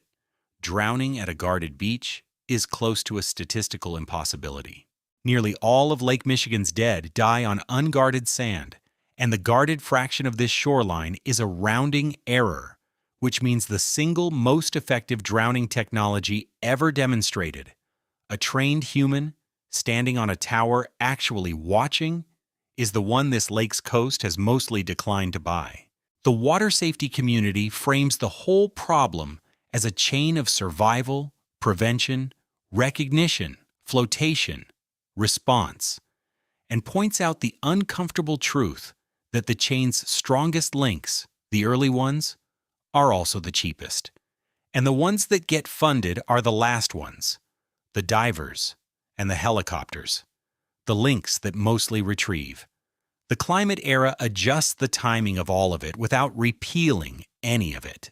Warmer summers extend the swimming season deeper into the fall wind season, so more people are in the water in the months when the fetch does its best work. Diminishing winter ice leaves the lake open to storm energy for more of the year. Water levels now swing between record lows and record highs within a decade, rewriting the beaches on each swing, and every rewrite rearranges the bars and the currents that the local swimmers thought they knew. None of that creates a new mechanism. It moves people and the existing mechanisms into the same weeks on the calendar, more often, for longer. The system is not changing its nature. It is changing its schedule. So put the whole system on the table at once, because you have now seen every part of it working, and the parts explain each other in a way no single disaster can. Start where the story started, with shape. A basin 307 miles long, aligned north to south, open at the top and sealed at the bottom, is not a lake so much as a wave instrument, and the note it plays is determined by wind direction and nothing else. Weather is the trigger, but notice what counts as weather here. A routine cold front with 300 miles of runway, a squall line that happens to match the speed of shallow water, a northeast breeze strong enough to swap the nearshore water for the cold layer underneath. None of these are extreme events. They are Tuesday. The lake converts ordinary weather into extraordinary force through geometry, and then its shallow margins convert that force into the specific machinery of the last 50 yards. Waves without intervals, bars that build currents, structures that aim those currents along their own concrete, temperature that resets overnight. Then come the reasons people meet the machinery, and the reasons are the most stable part of the entire system.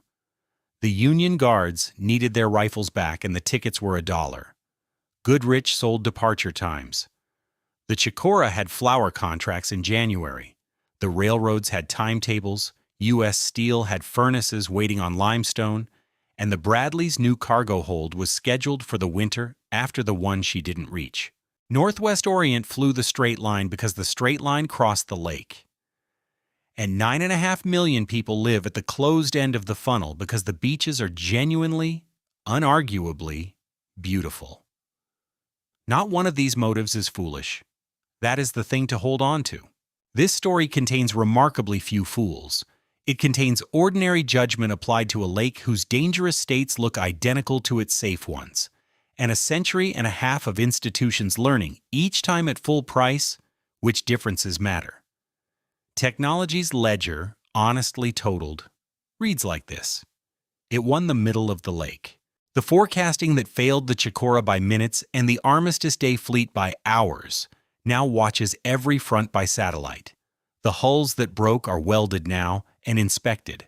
The Coast Guard that needed 14 hours to find Fleming and Mays would put a helicopter over that raft in a fraction of the time. Commercial crews stopped dying on this lake, and that is a real victory, bought with wrecks, and no one should talk it down. But every gain moved the risk boundary instead of erasing it. Engines repealed the sailing season and delivered the Milwaukee to an October gale. Altitude repealed the crossing and delivered Flight 2501 to the squall line. And the final repeal, the quietest one, was demographic. The lake's traffic became swimmers instead of sailors, and the swimmers took up positions in the one zone no technology ever conquered, the 50 yards where the Lady Elgin survivors died within sight of the crowd. The rescue arithmetic there has not meaningfully changed since 1860. It is still a race between a current that works in seconds and help that arrives in minutes, and the current's times have not slowed, and there is no invention on any horizon that shortens surf. That is why the toll rose as the ships got safer, and why the modern victims look the way they do. Not crews, but a kid on a sandbar, a fisherman on a breakwater, a father who went in after his daughter, a photographer on a pier in big weather. The lake's methods concentrated exactly where its population did. History on this lake is not a sequence of different tragedies. It is one tragedy restaged with period costumes. The bar off Winnetka in 1860 and the bar off any beach town last summer are the same bar, doing the same thing to the same exhausted human body. The wave that swept the Montrose fishermen has crossed the lake, in smaller sizes, 100 times this year. The upwelling that shocked Grand Haven swimmers is a wind shift away on any August weekend. The record does not show the lake escalating. It shows the lake repeating patiently, while the crowd at its edge grows. Every open question this story has carried is now closed, and it is worth saying each answer aloud once, plainly, because they took 160 years to earn. The bodies come ashore where the water looks calmest, because the calm is the mechanism. The rip's smooth outbound lane, the bar that breaks the biggest waves at the exact spot where exhausted swimmers must cross it, the sheltered-looking water inside the sandbar that the Lady Elgin survivors never reached. The airplane was never found because there was nothing left to find. The lake reduced it below the resolution of every instrument 2 decades of searchers could bring, and its true memorial is a corrected grave in a St. Joseph cemetery, not a wreck site. The Bradley's truth belonged to the 2 men on the raft, not to the survey the owners preferred, and it waited 39 years at 360 feet until technology could confirm what testimony already had. And the toll rose as the ship stopped sinking because the danger was never really about ships.